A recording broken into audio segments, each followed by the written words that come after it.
You know that sinking feeling when your own child throws you under the bus in front of a room full of Silicon Valley investors? Well, that happened to me last Tuesday. My son Marcus stood up at his startup pitch and confidently announced, "Don't worry about funding, gentlemen. My rich mom will cover whatever we need." The room of 12 venture capitalists chuckled and exchanged knowing looks. But what happened in the next 45 minutes turned their polite laughter into stunned silence, and my son's arrogant smirk into pure horror. Before we jump back in, tell us where you're tuning in from, and if this story touches you, make sure you're subscribed, because tomorrow I've saved something extra special for you. My name is Patricia Winters, and at 57, I thought I'd seen every possible way my family could disappoint me. I was wrong. To understand how my son's startup pitch became the most mortifying yet satisfying moment of my life, I need to take you back 18 months to when this whole mess started. I had been living what most people would consider a comfortable life in Marin County. My late husband left me well provided for, and I spent my days volunteering at the local animal shelter and tending to my garden. My son Marcus, 28 at the time, had just moved back home after his third failed business venture. This time it was a subscription box service for artisanal beard oils that somehow managed to lose $40,000 in 6 months. Marcus had always been what you might generously call an ambitious dreamer. Less generously, he was a spoiled trust fund kid who thought entrepreneurship meant having big ideas, while other people handled the boring details, like actually making money. His father had left him a modest inheritance, which Marcus burned through with impressive speed on ventures that sounded revolutionary in coffee shops, but collapsed the moment they met reality.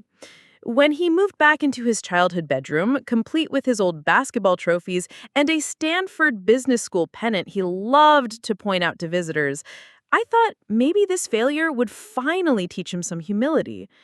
Instead, it seemed to convince him that he just needed to think bigger.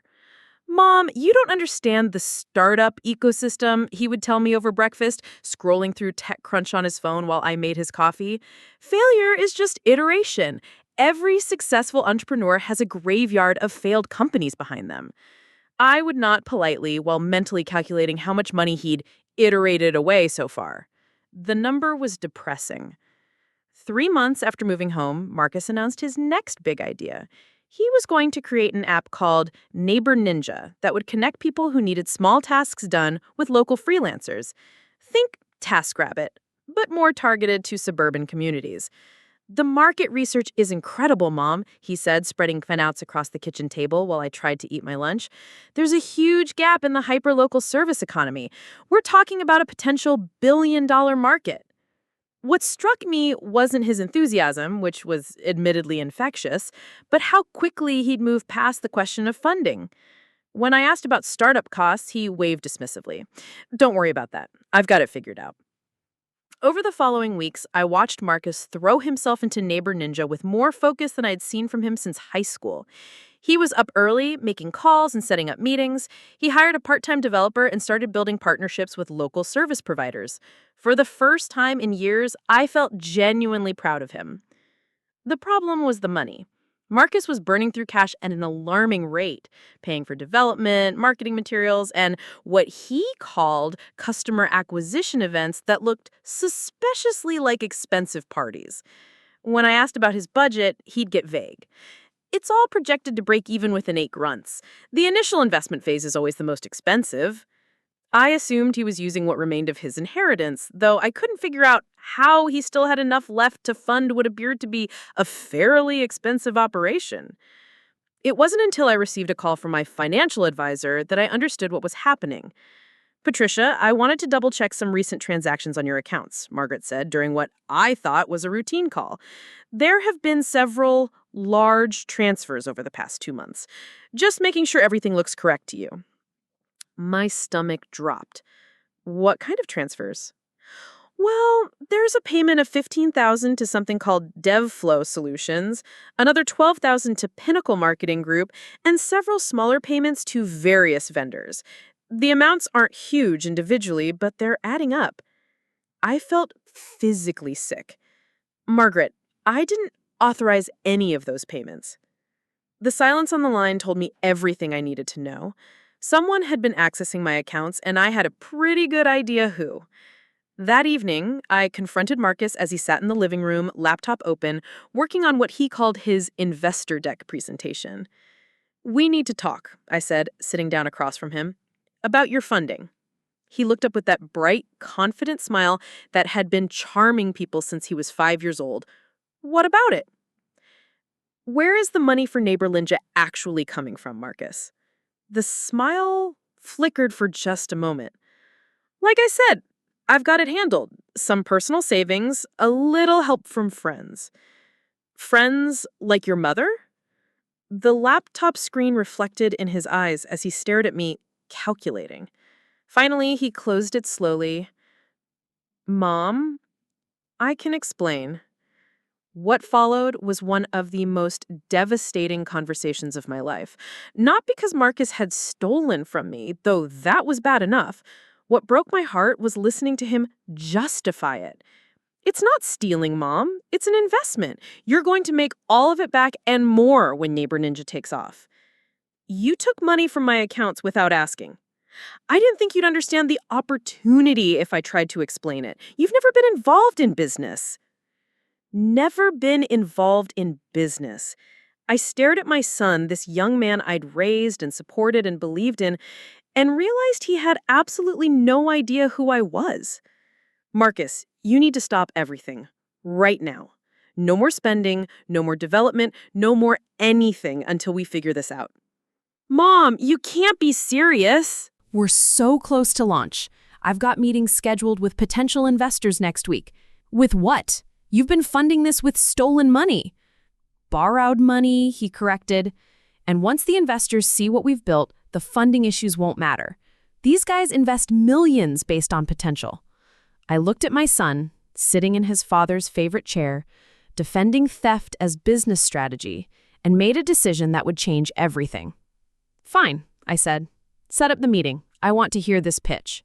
Marcus's face lit up.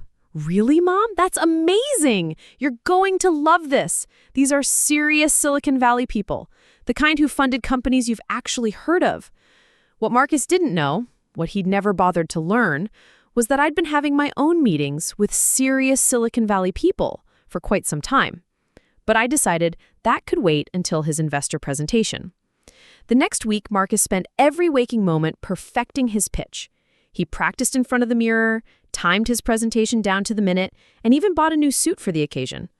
Watching him prepare, I felt that familiar mix of pride and frustration that had defined our relationship since he graduated college. He was brilliant when he wanted to be. His market analysis was actually quite thorough, and his product development timeline showed real strategic thinking. Under different circumstances, Neighbor Ninja might have been a genuinely good idea.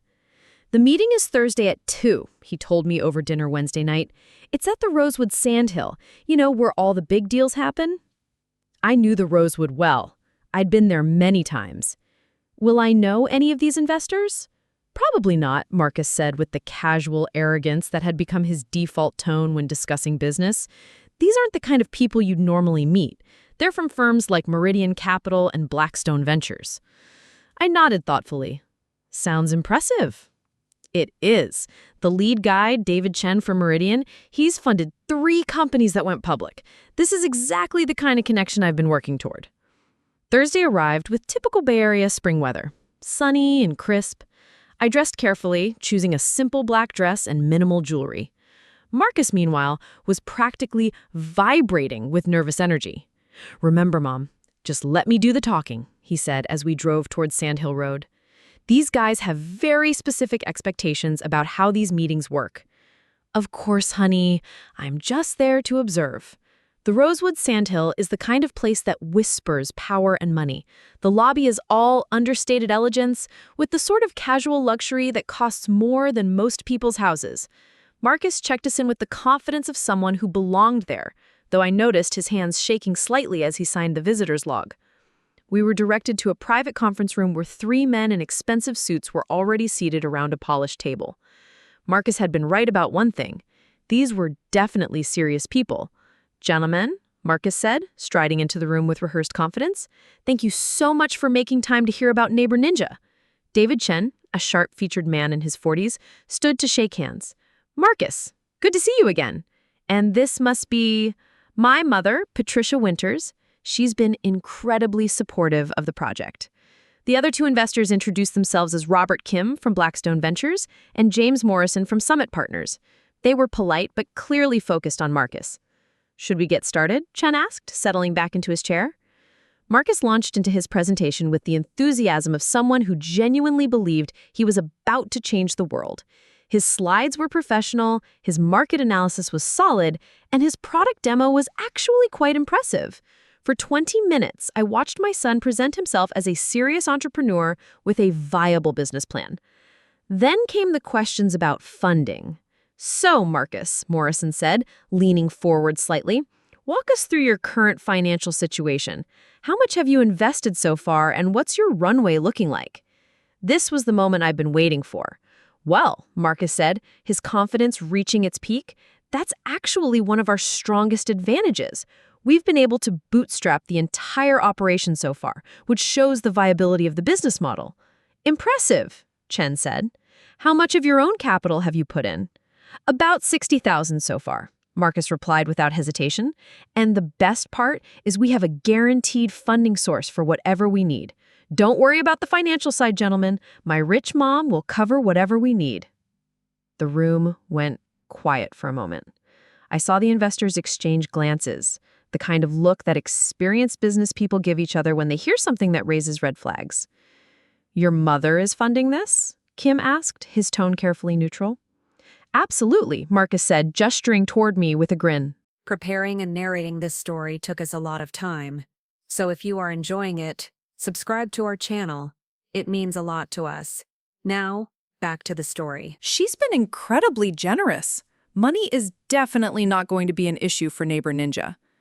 I felt every eye in the room turn toward me. This was my moment. Actually, I said quietly, I think there might be some confusion about that.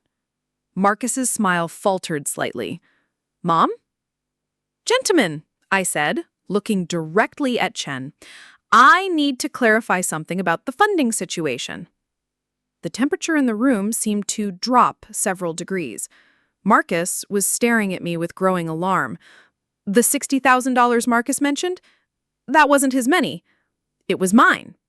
Taken from my personal accounts without my knowledge or permission. You could have heard a pin drop. Morrison actually put down his pen and stared. Furthermore, I continued, there is no guaranteed funding source. I discovered the unauthorized transactions 2 weeks ago and immediately put a stop to all payments. Marcus had gone completely pale. Mom, what are you doing?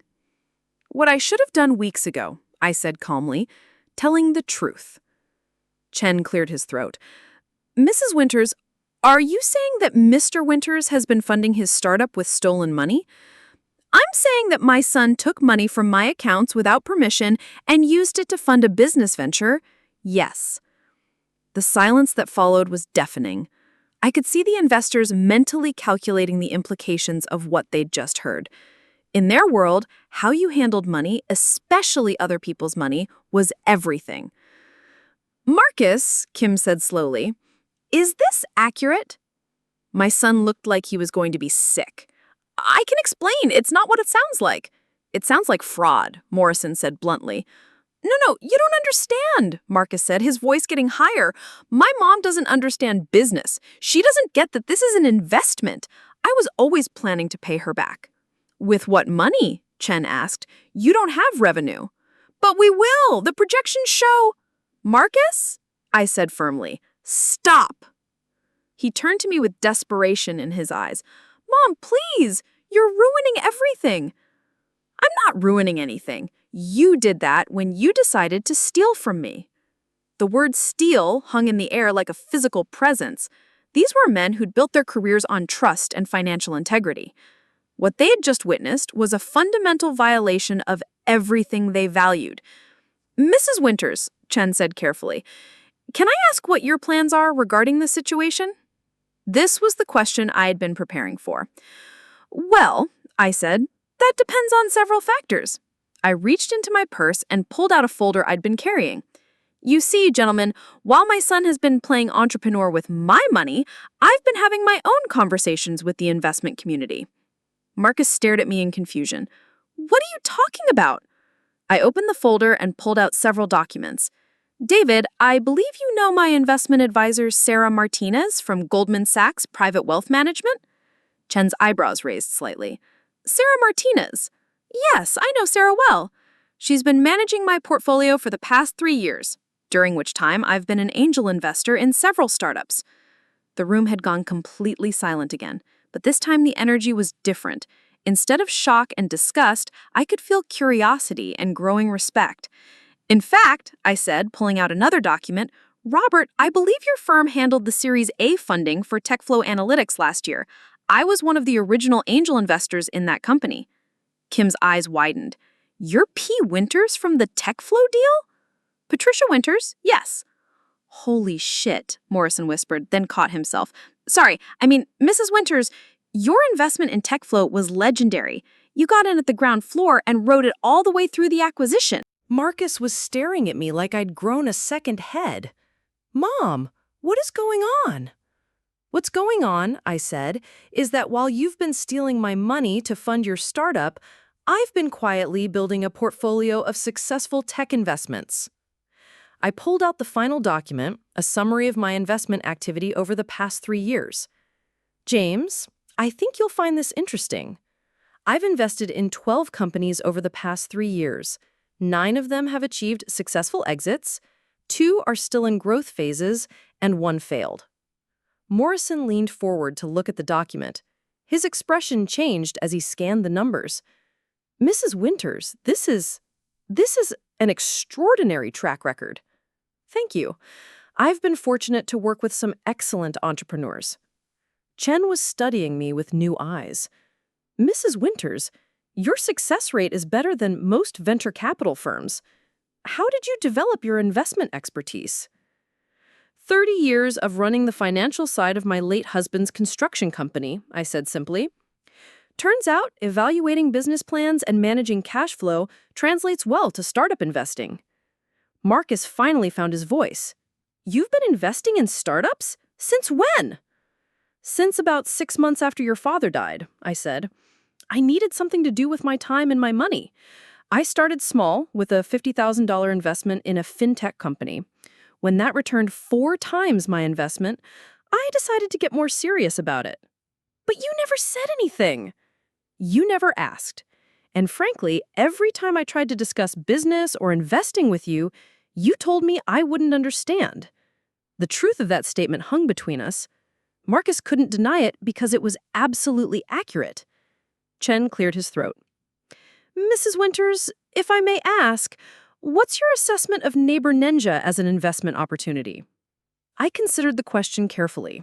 Honestly, the core idea has merit, the market analysis is solid, and there's definitely demand for hyperlocal service platforms, but there are serious execution problems.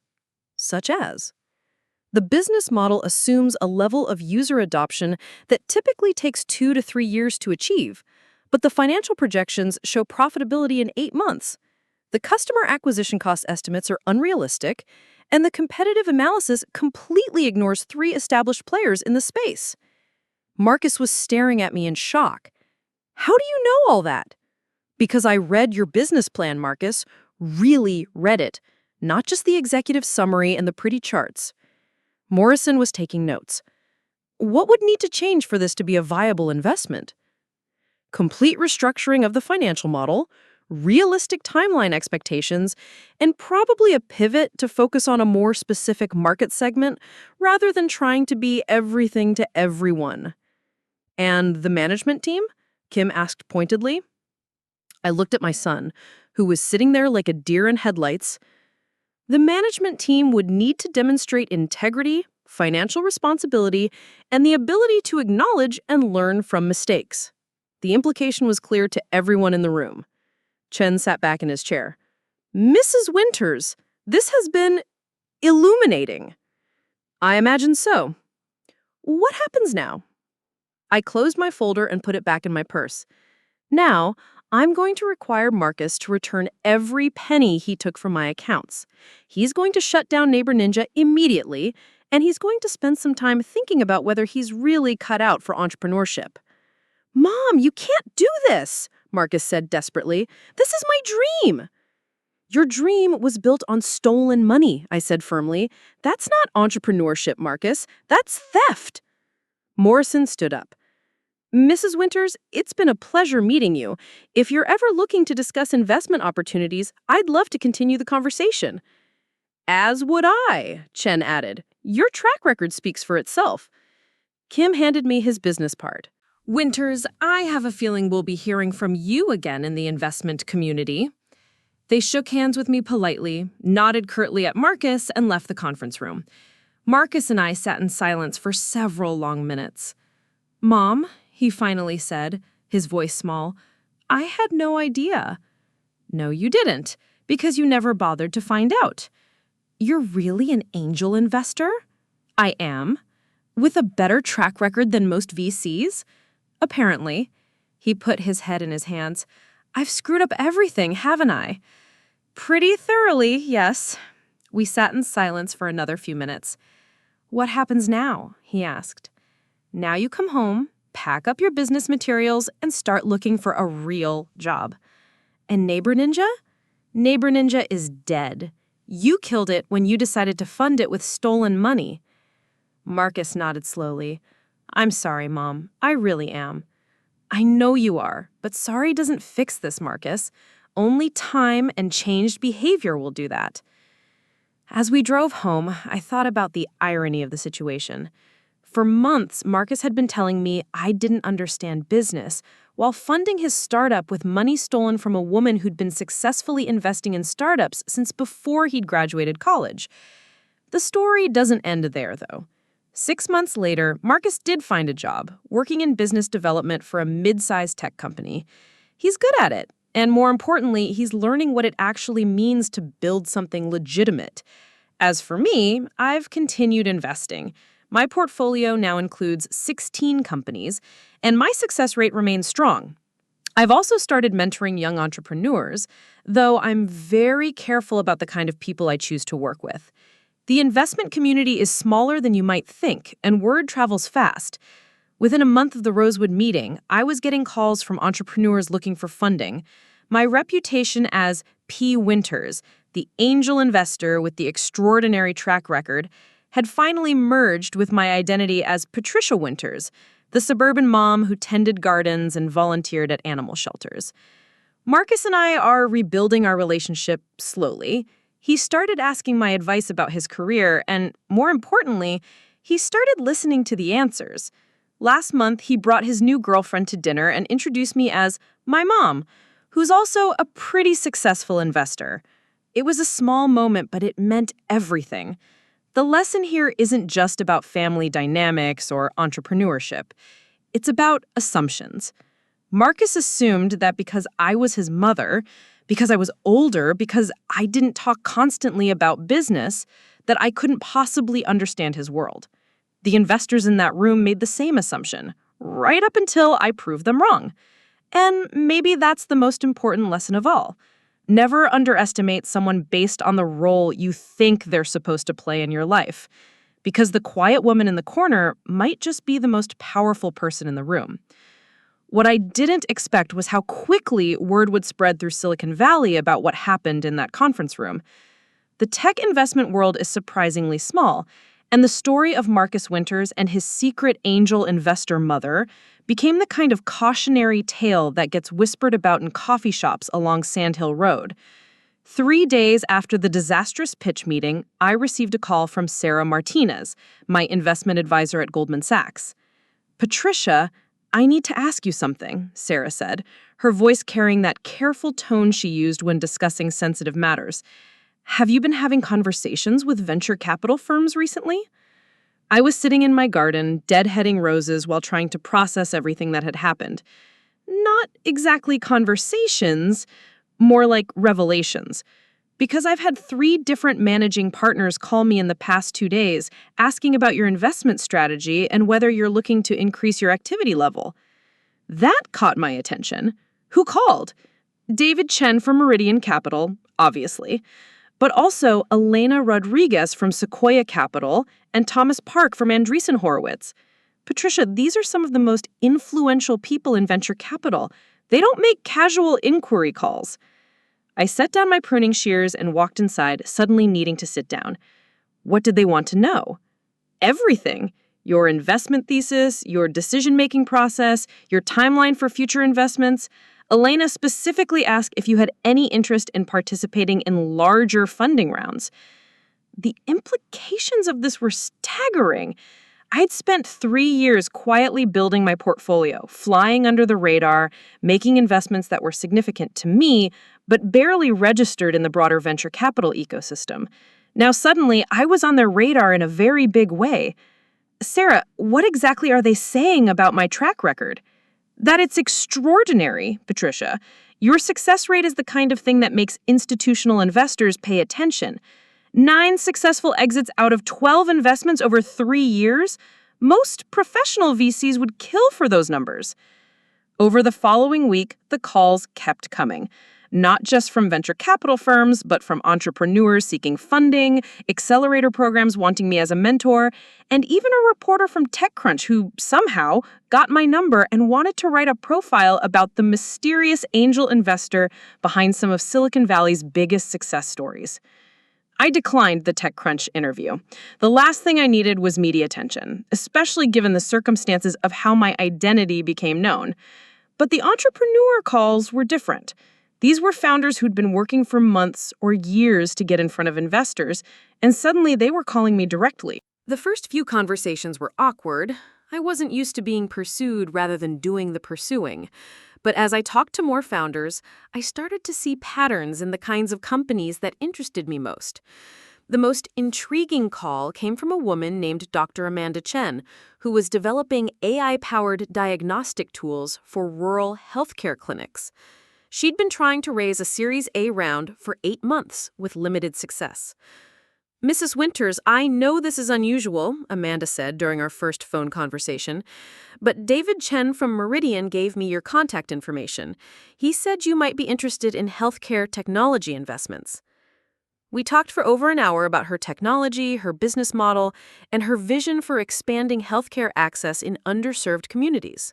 By the end of the call, I was genuinely excited about the possibility of investing. Amanda, I'd like to see your pitch deck and financial projections. Would you be available to meet next week? Absolutely. Should I come to your office? I paused, realizing I didn't actually have an office. All of my investment activities had been managed from my home office, with meetings taking place in coffee shops or the offices of the companies I was considering. Actually, let me get back to you about the location. After we hung up, I sat in my kitchen, staring at my laptop. In 3 years of angel investing, I'd managed to maintain the fiction that it was a sophisticated hobby, something I did in my spare time between volunteer activities and gardening. But the volume and scale of opportunities that were suddenly coming my way made it clear that I needed to think differently about what I was doing. That evening, Marcus came over for dinner. We'd been having weekly dinners since the investor meeting, part of our ongoing effort to rebuild our relationship. He looked better than he had in months, the desperate energy of failed entrepreneurship replaced by the steady confidence of someone doing meaningful work.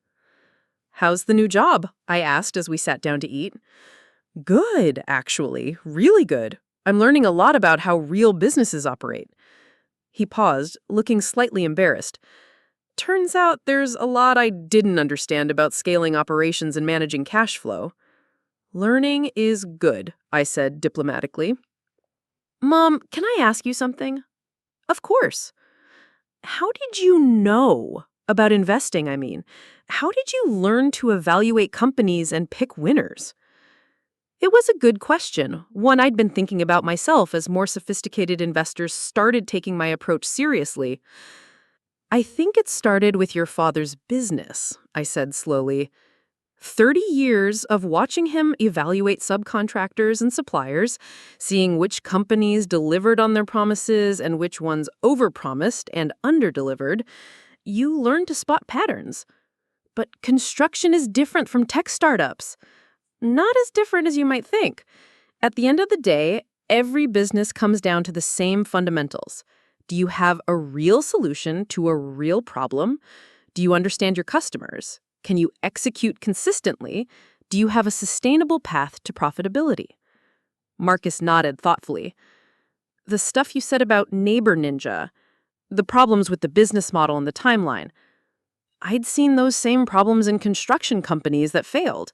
Unrealistic timelines, overly optimistic financial projections, trying to serve too broad a market without understanding the specific needs of any particular segment. I should have listened to you. You should have asked me. There's a difference.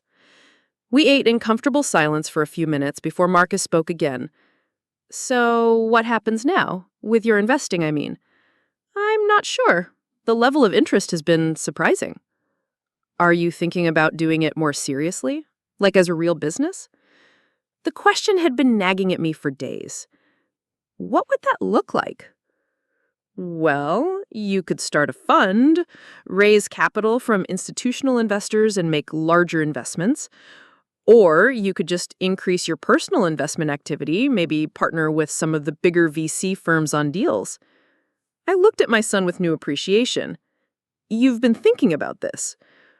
I've been researching it, actually. Mom, what you've accomplished is really remarkable. Most angel investors are lucky to break even over the long term. Your track record is the kind of thing that could support a much larger operation. And you think I should pursue that? Marcus set down his fork and looked at me seriously. I think you should do whatever makes you happy, but I also think you're really good at this, and there are probably a lot of entrepreneurs who could benefit from working with someone who actually understands how to build sustainable businesses. 2 days later, I made a decision that surprised even me. I called Amanda Chen and asked if she'd be available to meet at my house rather than a traditional office setting. Mrs. Winters, that would be wonderful. I'd love to see where you work. When Amanda arrived at my Marin County home, I could see her taking in the suburban normalcy of it all. The garden I'd spent decades cultivating, the comfortable furniture that had nothing to do with Silicon Valley aesthetics, the family photos on the mantle that told the story of a very different kind of life than most investors lived. This is beautiful, she said, accepting a cup of coffee as we settled in my living room. It's not what I expected. What did you expect? Something more corporate, I guess. Most of the investors I've met with have these very formal offices designed to intimidate entrepreneurs. I'm not trying to intimidate anyone. I'm trying to understand whether your business makes sense and whether I can help you succeed. Amanda's presentation was excellent. Her technology was genuinely innovative, her understanding of the healthcare market was deep, and her financial projections were conservative enough to be believable. But what impressed me most was her response to my questions about operational challenges. Mrs. Winters, I know this sounds naive, but one of the biggest challenges we're facing is trust. Rural healthcare providers are skeptical of technology solutions developed by outsiders. They've been promised miracle solutions before that didn't deliver. How are you addressing that? We're partnering with local healthcare networks and involving practicing physicians in every stage of development. It's slower and more expensive than building in isolation, but we think it's the only way to create something that actually works in real-world conditions. I found myself nodding along. This was exactly the kind of thinking that separated successful companies from well-intentioned failures. Amanda, I'm interested in investing, but I want to understand something first. Why me? You could probably get funding from larger, more established firms. Honestly, because everyone I've talked to says you ask better questions than most VCs. You understand operations in a way that pure financial investors don't. And frankly, most of the established firms want us to scale faster than we think is sustainable. 3 hours later, I'd agreed to lead a $2 million investment round in Amanda's company, Medicore Analytics. It was the largest single investment I'd ever made, and the first time I'd taken a lead investor role in a funding round. That evening, I called Sarah Martinez to discuss the logistics of the investment. Patricia, I have to ask, are you sure you want to take this step? Leading a funding round is a significant commitment. You'll be expected to take a board seat, provide ongoing guidance, potentially participate in future funding rounds. I understand the responsibilities, Sarah. It's just a very different level of involvement than your previous investments. She was right, of course. Up until now, I'd been what the industry calls a check writer, an angel investor who provided capital but maintained a relatively passive role in company operations. Leading a funding round meant becoming an active partner in building the business. Sarah, I need to ask you something. Do you think I'm making a mistake? No, Patricia. Honestly, I think you might be the best qualified person I know to help a company like Medicor succeed. You understand operational challenges, you have excellent judgment about people, and you're not going to get caught up in Silicon Valley hype cycles. My concern is whether you're prepared for how much your life is going to change. What do you mean?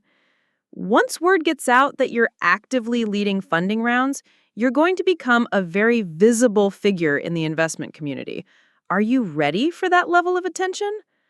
I thought about Marcus's disastrous pitch meeting, about the condescending assumptions people had made about my capabilities, about the years I'd spent quietly building expertise while being dismissed as someone who wouldn't understand business. Sarah, I think I'm ready to stop hiding. The Medicor investment was announced in industry publications 2 weeks later. The response was immediate and overwhelming. My phone rang constantly with calls from entrepreneurs seeking funding, investors wanting to partner on deals, and media outlets requesting interviews. I turned down most of the media requests, but I did agree to speak with a reporter from Forbes who was writing a piece about non-traditional investors in healthcare technology. Mrs. Winters, what drew you to invest in Medicor? She asked during our phone interview. The combination of innovative technology and deep understanding of market realities. Too many health tech companies develop solutions in isolation and then wonder why healthcare providers won't adopt them. Amanda Chen spent 2 years working in rural clinics before starting Medicor. She understands the real-world constraints and requirements. That's an interesting perspective. How does your background in construction inform your investment decisions? It was a question I'd been asked several times since my identity became known. Construction taught me to value execution over ideas. Anyone can design a beautiful building, but building it on time, on budget, and to specification requires a completely different set of skills. The same is true for businesses. Great ideas are abundant. Great execution is rare. What advice would you give to other angel investors? Stop trying to find the next Facebook. Start looking for companies that solve real problems for real customers in sustainable ways. And spend more time evaluating the founders than the technology. Technical problems can usually be solved. Character problems rarely can.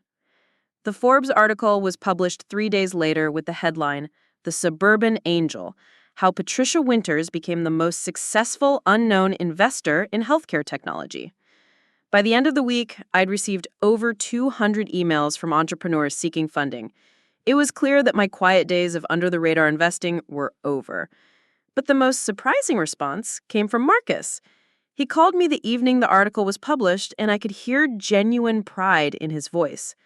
"Mom, I just read the Forbes piece. I'm so proud of you." "Thank you, honey. I keep thinking about that meeting at the Rosewood. How humiliated I was when you revealed what you'd been doing. But reading this article, I realized I wasn't just humiliated, I was educated. What do you mean? I spent years thinking I understood business better than you did, but you were actually out there doing it, succeeding at it, while I was just talking about it. The difference between us wasn't knowledge or capability, it was humility and hard work. Marcus, you're doing well now, you're learning and growing. I am, and part of that is because I finally started paying attention to what you were actually doing instead of what I assumed you were capable of. A month after the Forbes article, I received a call that would change everything again. Elena Rodriguez from Sequoia Capital wanted to meet for coffee. "Patricia, I have a proposition for you," Elena said as we sat in a quiet cafe in Palo Alto. "We're seeing a lot of deals in healthcare technology, but we need someone with your operational perspective to help us evaluate them." "What are you suggesting?" "A partnership. You'd work with us to identify and evaluate healthcare investments. You'd bring the operational expertise. We'd provide the institutional infrastructure and capital." I stared at her, trying to process what she was suggesting. Sequoia Capital was one of the most prestigious venture capital firms in the world. They'd funded companies like Google, Apple, and countless other tech giants. Elena, I'm flattered, but I'm not sure I'm the right fit for that kind of institutional environment. Patricia, we've done our research. Your track record speaks for itself. But more than that, you bring something to the table that most VCs lack: real-world operational experience and the ability to identify founders who can actually execute. What would this partnership look like? You'd remain independent, but work with us on healthcare deals. We'd provide deal flow, due diligence support, and access to our network. You'd provide investment recommendations and ongoing portfolio support. I thought about Amanda Chen in Medicore, about the dozens of entrepreneurs who'd reached out since the Forbes article, about the potential to help build companies that could actually make a difference in people's lives. Alina, I need some time to think about this. Of course. But Patricia, I want you to know that this isn't charity. We wouldn't be having this conversation if we didn't think you could make us better at what we do.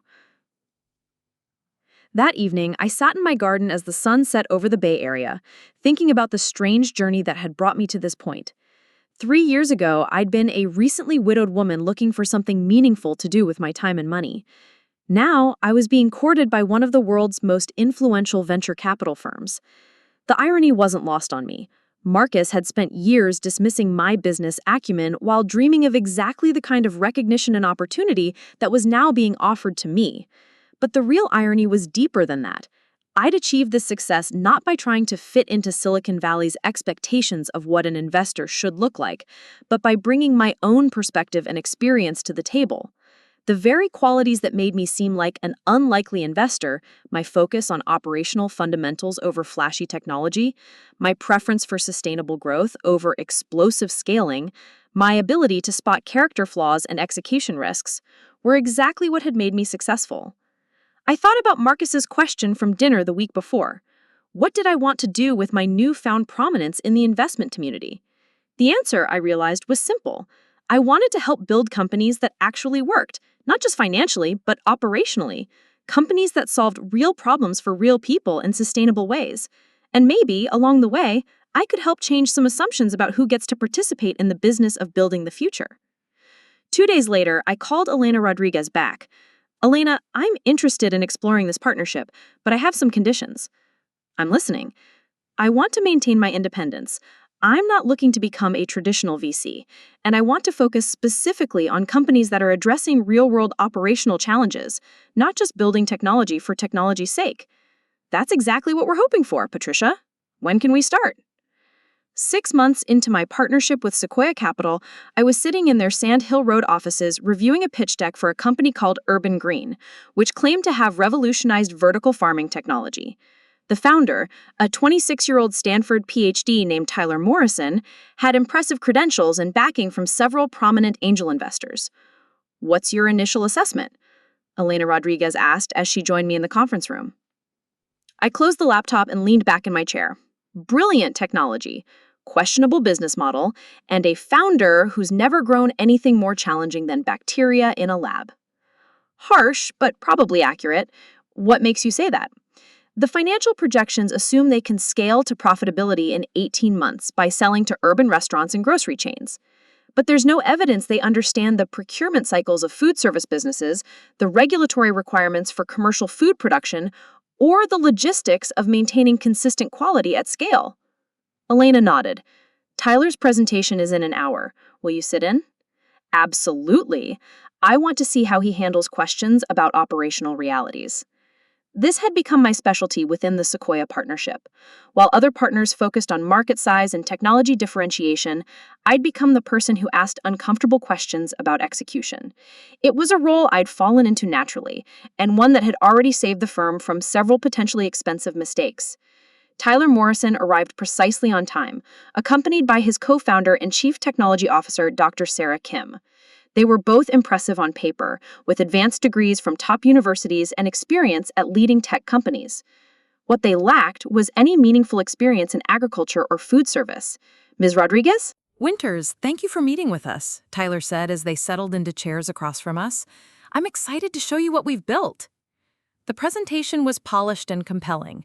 Urban Green had developed hydroponic growing systems that could produce vegetables in urban warehouses with 90% less water and 50% faster growth cycles than traditional farming. Their pilot facility in Oakland was generating impressive yields of lettuce, herbs, and tomatoes. The market opportunity is enormous, Tyler explained, clicking through slides showing global food demand projections. As urban populations grow and climate change threatens traditional agriculture, vertical farming represents a $100 billion opportunity. Tell me about your customer acquisition strategy, I said when he finished his formal presentation. We're targeting high-end restaurants and organic grocery chains in the Bay Area initially, then expanding to other major metropolitan markets. Have you sold to any restaurants yet? We're in discussions with several potential customers. The feedback has been very positive. I made a note. What's the typical procurement cycle for a restaurant deciding to switch produce suppliers? Tyler and Sarah exchanged glances. We're still researching that specific timeline, Sarah admitted. What about food safety certifications? Are your facilities HACCP compliant? We're working on those certifications, Tyler said. It's part of our 18-month scaling plan. And your cost per pound of lettuce, including all overhead and labor? Another pause. We're still optimizing our cost structure. Alina and I exchanged looks. Tyler had impressive technology and genuine passion, but he was trying to build a food business without understanding the food industry. After they left, Alina shook her head. Brilliant kids, but they're going to get eaten alive if they try to enter the commercial food market without understanding the basics. It's frustrating, I said. The technology is genuinely innovative, but they're so focused on the technical challenges that they've ignored all the business fundamentals. Are you going to recommend we pass? I thought about it for a moment. Actually, I want to try something different.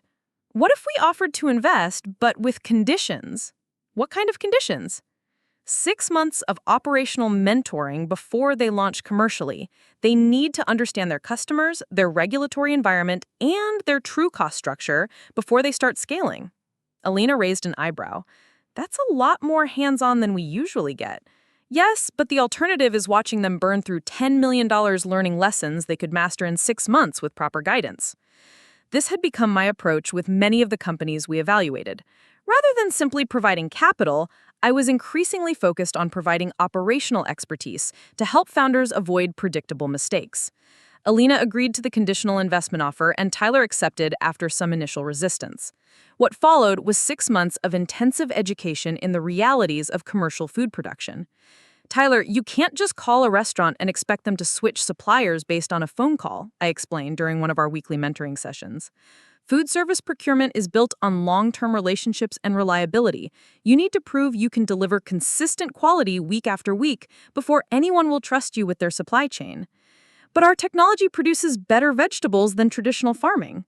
Maybe, but better vegetables delivered inconsistently are worse than adequate vegetables delivered reliably.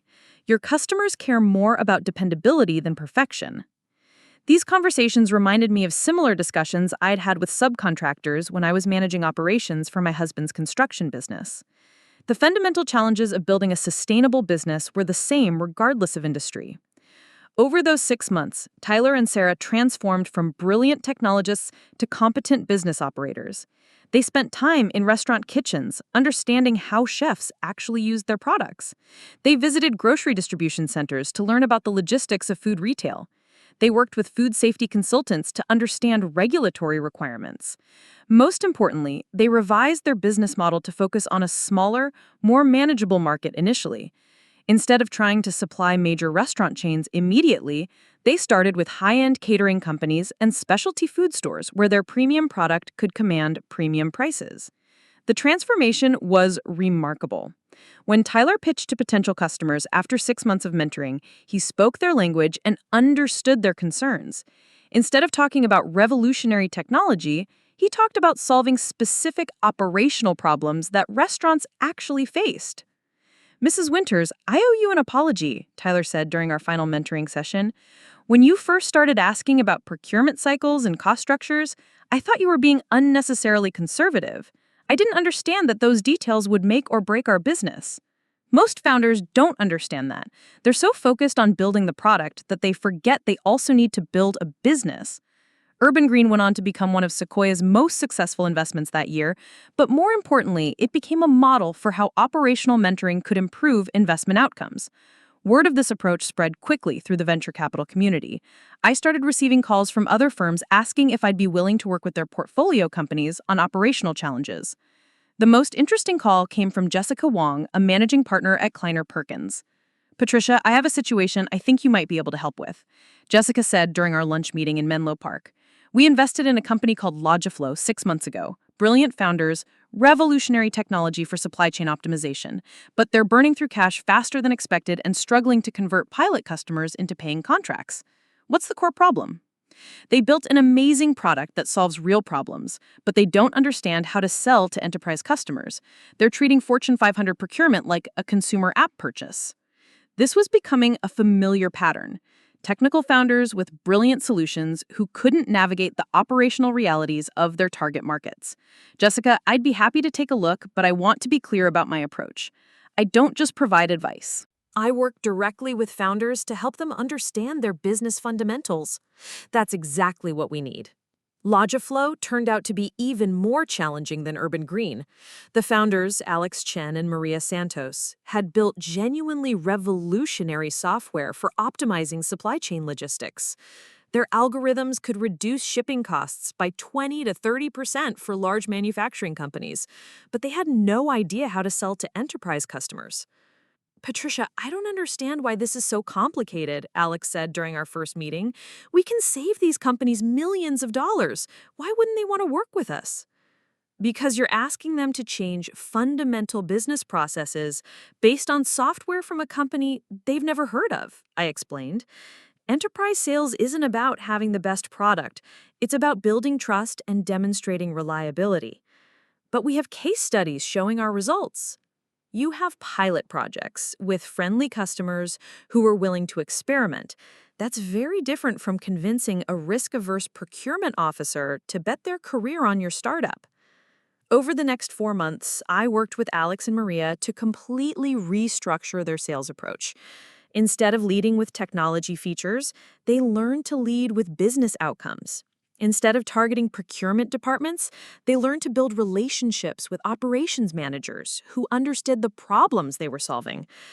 Most importantly, they learned to think like their customers rather than like engineers. The breakthrough moment came when Alex stopped talking about algorithmic optimization and started talking about reducing inventory carrying costs. I told Jessica during one of our progress calls, same technology, completely different conversation. Logiflow closed 3 major enterprise contracts in the following quarter, validating both their technology and their revised business approach. But the real validation for my mentoring approach came from an unexpected source. Marcus called me one evening with news that caught me completely off guard. "Mom, I have something to tell you," he said, his voice carrying excitement I hadn't heard since his neighbor ninja days. "I'm starting a company." My heart sank. "Marcus, we've talked about this. After what happened with Neighbor Ninja..." "No, Mom, this is different. Completely different. I want to do this the right way." "What do you mean?" "I want you to be my mentor." I sat down heavily in my kitchen chair. "Marcus, I don't think that's a good idea." "Why not?" "Because mixing family and business is complicated, and because you need to prove you can succeed without relying on family connections." "I'm not asking for money, Mom. I'm asking for guidance, the kind of operational mentoring you've been providing to other startups." I was quiet for a long moment. "Tell me about the business." "It's called WorkBridge, software to help blue-collar workers find temporary and contract employment. Think of it as LinkedIn for construction workers, mechanics, and other skilled trades." Despite my reservations, I found myself intrigued. "What's your background in this area?" 2 years working in business development, plus I've been volunteering with a job placement nonprofit in Oakland. I've talked to hundreds of workers and dozens of employers. I understand the problems on both sides." This was different from the Marcus who had pitched Neighbor Ninja. Instead of leading with grand visions and market-size projections, he was talking about specific problems he'd observed and relationships he'd built. "What's your plan for proving the concept?" Start small. Build relationships with 5 construction companies and 50 workers in the East Bay. Prove that I can make successful matches before I try to scale. And funding? I've saved enough from my job to bootstrap the initial development. If it works, then I'll look for outside investment. I found myself nodding despite my concerns. Marcus, if you're serious about this, really serious, then I'll consider mentoring you. But it has to be a professional relationship. No special treatment because you're my son. That's exactly what I want. What followed was 6 months of the most intense and productive conversations Marcus and I had ever had. Not as mother and son, but as experienced business operator and ambitious entrepreneur. Marcus, you're making the same mistake every tech founder makes. You're trying to optimize for scale before you've proven basic product market fit. But I need to build a platform that can handle thousands of workers and hundreds of employers. No, you need to prove that you can successfully match 10 workers with 5 employers. Everything else is premature optimization. Working with Marcus was different from mentoring other founders. I could be more direct, more challenging, because our relationship could withstand brutal honesty in ways that professional relationships couldn't. I told him after reviewing his initial app designs, your user interface is too complicated. Construction workers don't want to fill out detailed profiles. They want to upload a resume and start getting job notifications. But the algorithm works better with more data. The algorithm doesn't matter if nobody uses the app. Start with something simple that people will actually use, then add complexity as you prove value. Marcus took the feedback better than I expected. Instead of getting defensive, he started asking better questions. Mom, how do I know if I'm solving a real problem or just building what I think people want? You get out of the office and talk to your customers. Not just ask them what they want, but watch how they actually behave. Marcus spent the next month visiting construction sites, talking to workers during lunch breaks, and sitting in on hiring meetings with contractors. What he learned changed his entire approach. The workers don't want another app, he told me after one particularly enlightening week of field research. They want someone who understands their skills and can connect them with good employers. The technology is just the delivery mechanism. This insight led Marcus to pivot from a pure software play to a more service-oriented business model. Instead of just providing a platform, Workbridge would provide curated job matching with human oversight. It's less scalable in the short term, Marcus admitted, but it's more valuable to the customers. 6 months after starting Workbridge, Marcus had successfully placed over 200 workers in temporary and contract positions. More importantly, he had a 90% retention rate among both workers and employers. I want to raise a seed round, he told me during one of our mentoring sessions. Not from you, he added quickly, but from real investors. What's your plan? I want to approach some of the same people who you work with, but I want to do it the right way, with a solid business foundation and realistic projections. I felt a surge of pride that had nothing to do with being his mother, and everything to do with watching a founder develop real business discipline. Marcus, I think you're ready, but I want you to understand something. When you walk into those rooms, you won't be Patricia Winters' son. You'll be Marcus Winters, founder of Workbridge. Your business will succeed or fail based on your own merits. That's exactly how I want it. Marcus raised a successful seed round 3 months later, led by a different firm than Sequoia, but with investors who respected the operational foundation he'd built. The process vindicated both his business model and my mentoring approach. But the most satisfying moment came during his pitch to potential investors. Mr. Winters, one of the VCs asked, I notice your operational metrics are unusually strong for such an early-stage company. How did you achieve that level of business discipline? Marcus smiled. I had an excellent mentor who taught me that sustainable businesses are built on operational fundamentals, not just great technology. Can you tell us who that mentor was? My mother, Patricia Winters. The room went quiet for a moment. Everyone knew who I was by now. But hearing Marcus publicly acknowledge our relationship while standing on his own business merits was a moment of vindication that went far beyond any investment success. After the meeting, Marcus and I sat in the parking garage of the office building where he'd just successfully pitched his company. "How do you feel?" I asked. "Proud, nervous, excited." He paused. "Mom, I need to apologize for something."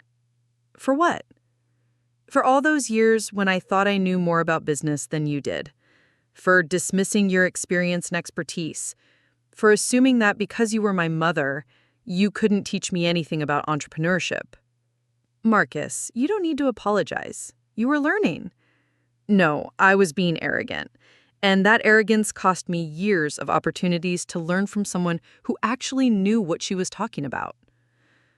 We sat in comfortable silence for a few minutes, both of us processing how much had changed since that disastrous pitch meeting at the Rosewood. "Mom, can I ask you something?" "Of course." "Do you think Dad would be proud of what we've both accomplished?" I thought about my late husband, who had spent decades building a successful construction business through careful attention to operational details and long-term relationship building. He would have appreciated both Marcus's patient approach to building Workbridge and my success in the investment community. I think he'd be proud that we both learned the lessons he tried to teach us about building things that last. As we drove home that evening, I reflected on the strange journey that had brought us both to this point. 3 years ago, I'd been a recently widowed woman looking for something meaningful to do with my time. Marcus had been a failed entrepreneur burning through inheritance money on unrealistic business ideas. Now, I was a respected figure in the venture capital community, helping founders build sustainable businesses while generating strong returns for institutional investors. Marcus was a disciplined entrepreneur, building a company based on real customer needs and operational fundamentals. The transformation hadn't happened overnight, and it hadn't been easy, but it had been built on the same principles that had made my investment successful. Understanding real problems, building sustainable solutions, and focusing on execution over vision. Most importantly, it had been built on the recognition that success in business, like success in life, comes from combining ambition with humility, innovation with pragmatism, and dreams with discipline. A year later, Workbridge was acquired by a major staffing company for $35 million. Marcus used part of the proceeds to start his own investment fund, focusing on companies that served blue-collar workers and traditional industries. As for me, I continued my partnership with Sequoia while also mentoring independent founders who were building businesses in sectors that traditional venture capital often overlooked. The most rewarding part wasn't the financial returns, though those were substantial. It was the letters I received from founders who had built sustainable companies by focusing on operational fundamentals rather than chasing unicorn valuations. But perhaps the most important lesson from this entire experience was simpler than any business strategy. Never underestimate someone because of the role you think they should play in your life. The quiet suburban mother might be the most successful investor in the room. The failed entrepreneur might become your best business partner. And the most important mentorship might come from someone you've been dismissing your entire life.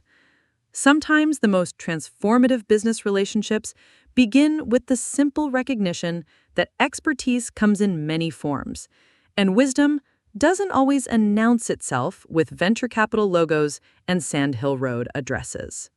Up next, you've got 2 more standout stories right on your screen.